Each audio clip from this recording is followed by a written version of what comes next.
MCD चुनाव का final नतीजा आ चुका है। फाइनल रिजल्ट और फाइनल परिणाम जो है वो डिक्लेयर और घोषित हो चुका है।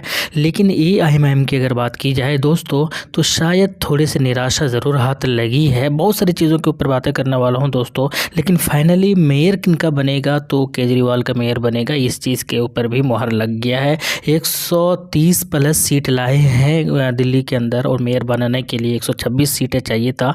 टोटल 250 सीट है वहाँ पर। लेकिन दूसरे नंबर पर जो है वो बीजेपी रहे और 100 सीटों पर उनकी भी जीत हुई। ये भी हालांकि एग्जिट पोल में जो है काफ़ी डिफरेंसेस बताए जा रहे थे, लेकिन आज जो है अच्छे खासे टक्कर देते हुए नज़र आए। लेकिन बात करेंगे कांग्रेस और एमआईएम की। कांग्रेस की अगर बात की जाए तो 9 सीट पर जीत हासिल हुई है, लेकिन उन 9 में से 7 जो सीट है, 7 जो वार्ड है वो जहाँ पर जीत हासिल किया है वो मुस्लिम बहुल एरिया है, जैसे कि मुस्तफ़ाबाद है, बिरजपुरी है, कबीर नगर है, चौहान बांगर है, शास्त्री पार्क है, जाकिर नगर है, अब्दुल फजल है। तो 9 में से 7 9 पर जीत हासिल हुई है, और 9 में से 7 जो पार्षद है वो मुस्लिम है, मुस्लिम जगह से जीते हैं, मुस्लिम एरिया से जीते हैं। बहुत कुछ बातें करेंगे दोस्तों, लेकिन हम बात करेंगे सबसे पहले एमआईएम की। एमआईएम की यूँ तो खैर एक भी सीट पर जीत हासिल नहीं हुई है। ये इस चीज़ से जो है बहुत सारे लोग निराश होंगे, बहुत सारे लोग उदास होंगे, लेकिन वो है ना कि निराश नहीं होना है, मेहनत करते रहना है। लेकिन कुछ पॉजिटिव चीज़ें भी निकल कर आई है, वो भी हम बात करेंगे दोस्तों। लेकिन सबसे पहले बात करेंगे कि एक कांग्रेस की ही वजह से एमआईएम को हार झेलना पड़ा दोस्तों। जैसे कि बिरजपुरी में आगे होते होते ऑलमोस्ट जीतने वाले थे, लेकिन वहाँ पर हार गए। इसी तरीके से जो है कबीर नगर, जाकिर नगर, इस तरह से कई सारे जगह पर है जहाँ पर कांग्रेस की वजह से जो है एमआईएम को हार झेलना पड़ा। अभी यही कहा जाएगा, क्योंकि कांग्रेस की बस की अब कुछ भी नहीं है। मात्र 2 पार्षद उनके जो है हिंदू उम्मीदवार जिनको टिकट दिए थे वो जीते हैं, बाकी सारे मुस्लिम के दम पर ही है यहाँ पर। तो कुल मिलाकर ये कहा जा सकता है दोस्तों, पूरी तरीके से कहा जा सकता है कि मुस्लिम वोटों का मिला साथ, वरना एमसीडी चुनाव में कांग्रेस रहती खाली हाथ।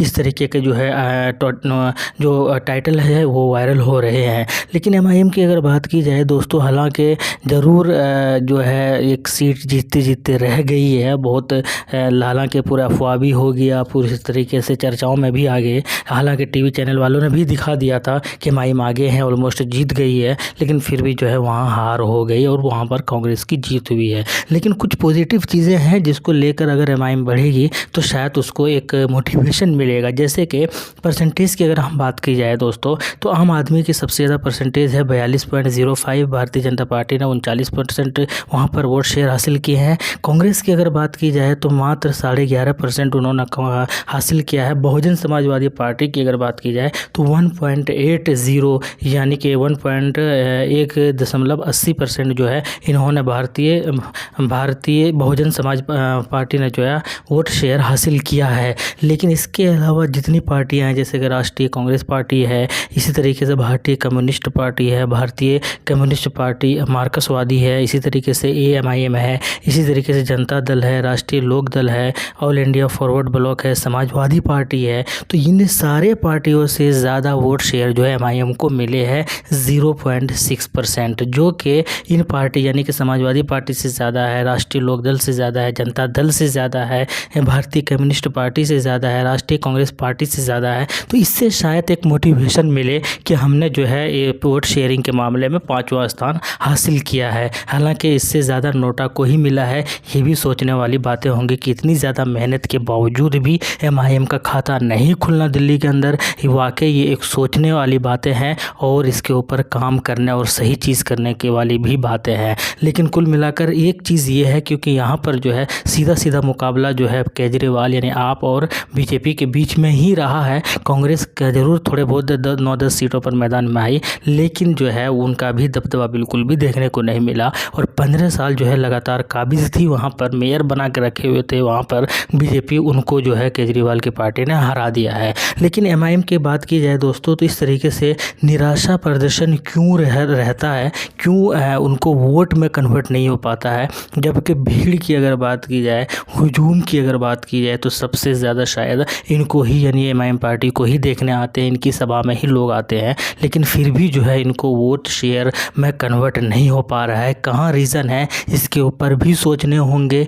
क्या है इसके पीछे कारण, वो भी जो है अच्छे से जानने की कोशिश करना होगा एमआईएम की पार्टी को। और फिर मेहनत करना होगा। आप ऐसे नहीं हैं कि आप आएंगे 10 दिन पहले और चुनावी मैदान के अंदर सभा जुटाकर जीत हासिल कर लेंगे, ऐसा कभी भी नहीं होगा। ये बात तो बिल्कुल तय है और हमने देखा भी है और सबको भी पता है ये बात। अच्छी बात यही है कि कुछ वोट शेयरिंग में ज़रूर परसेंटेज बढ़ा है कुछ जगहों पर। हालांकि एमआईएम ने ज़्यादा सीट उतारे नहीं तो उम्मीदवार उतारे नहीं थे, मात्र 15 उम्मीदवार मैदान के अंदर थे। उनमें से एक ने जो है वो दूसरे नंबर पर रहे, बाकी जो है तीसरे चौथे पर भी रहे। इसका तो वो एक आध दिन के अंदर पता चल जाएगा किसके हक में कितना वोट आए। लेकिन सवाल बहुत सारे हैं दोस्तों, और यही है कि अगर देखा जाए तो मेहनत करनी होगी, उसके अलावा कोई चांसेस नहीं है। और लगातार मेहनत करनी होगी, लोगों के दिल के अंदर जगह बना कर रखना होगा। और ख़ास करके मुस्लिम जो क़यादत वाली पार्टियां हैं उनको एक प्लेटफॉर्म पर आना ही होगा। अदरवाइज़ जो है वोटर्स बटेंगे, अदरवाइज़ वोट्स बटेंगे और फ़ायदा पता नहीं किसको किसको होगा। हालांकि एमआईएम के लिए कोई फ़र्क नहीं पड़ता कि केजरीवाल की जीत हो या बीजेपी की जीत हो या कांग्रेस की जीत हो, उनके लिए जो है सब एक ही जैसे, सब फर्जी सेकुलर है, सब ढोंगी है और सब मुसलमानों के एक तरीके के जो है फ़ायदा उठाने वाली पार्टियां हैं। इसीलिए कोई फ़र्क नहीं पड़ता जीत किसकी भी हो। लेकिन कुल मिलाकर बात करने वाली ये है कि कांग्रेस के हक में अभी भी मुस्लिम वोटर्स जो है कांग्रेस को सपोर्ट कर रहे हैं। ये दिल्ली का बेस्ट एग्जाम्पल है कि 9 में से 7 जो है वो मुस्लिम उम्मीदवार जीतते हैं, मुस्लिम जगह से जीतते हैं। बाकी जगहों पर कांग्रेस का पत्ता क्यों नहीं खिलता है, बाकी जगहों पर कांग्रेस का सियासत क्यों नहीं लोग समझ रहे हैं या लोग क्यों नहीं साथ दे रहे हैं, और मुसलमान ही या मुस्लिम वोटर्स ही या मुसलमान तबके के लोग ही क्यों कांग्रेस के पीछे अभी भी पड़े हुए हैं और अभी भी उनको लगता है कि कांग्रेस मैदान में आएगी और कांग्रेस जो है उनके अच्छे रहनुमा है, सच्चे रहनुमा है। ये बात समझने की ज़रूरत है। जबकि कांग्रेस के असल कोर वोटर जो है या तो वो बीजेपी में चले गए हैं या फिर केजरीवाल के पार्टी में चले गए हैं, जहाँ पर केजरीवाल और बीजेपी चुनावी मैदान के अंदर है। एमआईएम को भी ये सोचना होगा, लोगों को भी समझना होगा कि आपके असली रहनुमा कौन है, आपके सच्चे रहनुमा कौन है। और अगर आपको लगता है कि एमआईएम और असदुद्दीन ओवैसी से ज़्यादा कोई सही मायने में आपके लिए रहनुमाई कारगर साबित हो सकती है तो बिल्कुल नो डाउट आप उनको जो है सपोर्ट कीजिए, वोट कीजिए। लेकिन ऐसा हमको लगता नहीं है। और मुस्लिम क़यादत को अगर मजबूत करना है तो छोटे छोटे जो क़यादत है, छोटे छोटे जो लीडरशिप है, उन सबको एक प्लेटफॉर्म पर लाना बेहद ही ज़रूरी है। और दिल्ली एमसीडी चुनाव का ये रिज़ल्ट जो है एक सबक की तरह लेने चाहिए एमआईएम पार्टी को और एक आईने की तरह सीखना चाहिए और जो गलतियां हैं उनको नोट डाउन करनी चाहिए और आगे बढ़ना चाहिए। क्योंकि ये सियासत कोई एक रात का खेल नहीं है कि चंद दिनों का खेल नहीं है। आप बरसों से अगर लोगों के दिलों में जगह बनाएंगे तब जाकर आपका जो रिज़ल्ट है आपके फेवर में होगा और परिणाम आपके हक में होगा। तो उम्मीद यही है कि एमआईएम के लिए पॉजिटिव चीज़ ये है कि कुछ पार्टियाँ जो कि मजबूत है दूसरी जगहों पर, जैसे समाजवादी पार्टी, राष्ट्रीय दल, ये वो वगैरह वगैरह, जदयू वगैरह, तो इससे शायद ज़्यादा वोट शेयरिंग हासिल किए हैं। ये शायद उनके लिए एक पॉजिटिव चीज़ें हैं। लेकिन कुल मिलाकर निराशजनक फिर भी एक बार फिर से है प्रदर्शन रहा है, क्योंकि एमआईएम के हक में एक भी सीट नहीं आ पाया। ये वाकई दुखद है। और आपका क्या कहना है कमेंट सेक्शन में बताइएगा। शुक्रिया, जय हिंद, लव यू।